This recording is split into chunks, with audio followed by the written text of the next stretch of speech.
are appealing for witnesses.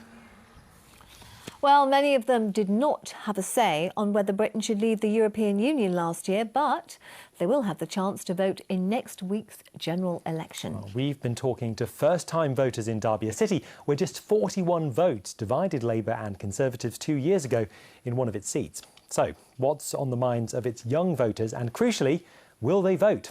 Carolyn Moses has been finding out.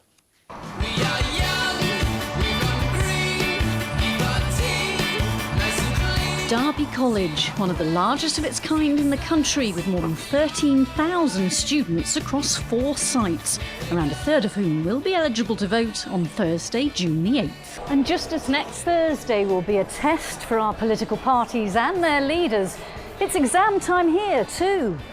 Many of these 18-year-olds are sitting A-levels, but we've set 5 of them from across the campus our very own E-level, and we've asked them to answer questions on a range of topics. To start with, first-time voting. Is voting in this election important to you? I think absolutely. If you look at the people that don't vote, the majority of them are 18 to 24. Old people get everything done because they vote in mass numbers. They get free bus travel, they get the triple lock on the pensions, which Theresa May wants to get rid of. But young people need to vote like old people to get ahead. OK, the next question, political leadership. Who should be Prime Minister? Theresa May stresses strong and stable quite a lot, but then she doesn't appear on TV debates and she doesn't really take unstructured questions. I look for determination, I want confidence, I want someone who's strong and who can answer questions, support the community, listens to people. It's important that people remember, though, they aren't voting for Jeremy Corbyn or Theresa May, they're voting for a party. Manifesto Pledges. What interests you or what worries you? The Green Party, I do feel if I vote for them it would help raise awareness, because I feel over the next 50, next 100 years they will have their place, especially with our generation moving up. Labour are funding colleges and students and education, and the Conservatives are looking towards their main demographic, which is people earning a lot of money, or what to me is a lot of money. I think they should pay a little bit more back. What worries me though is that Labour's manifesto has all these great plans.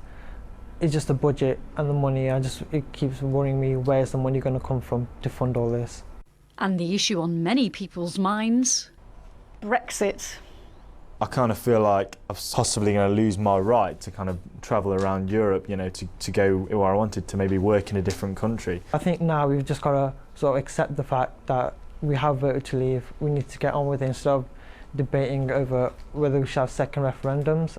I think Brexit really completely flipped the political table on its head. Theresa May is more right-wing than David Cameron, whereas Jeremy Corbyn is more left-wing than Ed Miliband. So absolutely this election, the result of it will determine where the future of Britain goes, more so than any election since 1997. All right then, time's up. If you could put your papers down there, and thank you very much. And in just over a week's time, it won't be exam papers, but ballot papers in these young people's hands. Carolyn Moses, BBC's Midlands Today, Derby. Crikey, not long to go, is it? So our political editor Tony Rose with us. There's a surprise, Tony.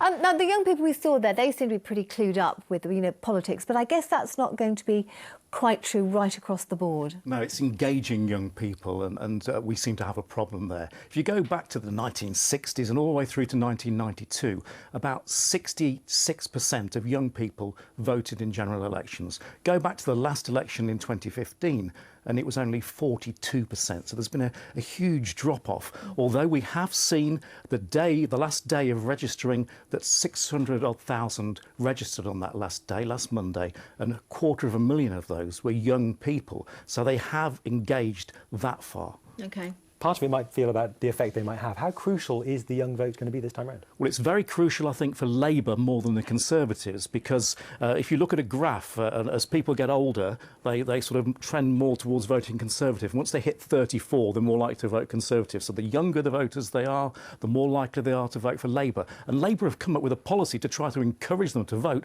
and that's scrapping tuition fees, which is having great traction with them. Now, it's always important, as you said, lots of them have registered, but is that going to translate into votes? Well, being a student, it's one thing registering. It takes a couple of seconds on your laptop device. It's a lot more effort to get up and go to the polling station. And the other important thing here is the timing of this election. Students are nearing the end of their exams. Some will have finished their exams. Some will have gone home. It happened to me with my first election in 1979. I didn't vote because I couldn't be bothered to go back and do it. And that might have a big impact, especially on those seats where there are a lot of students. Okay. Oh, well, interesting stuff. Thanks, Tony. Thank you.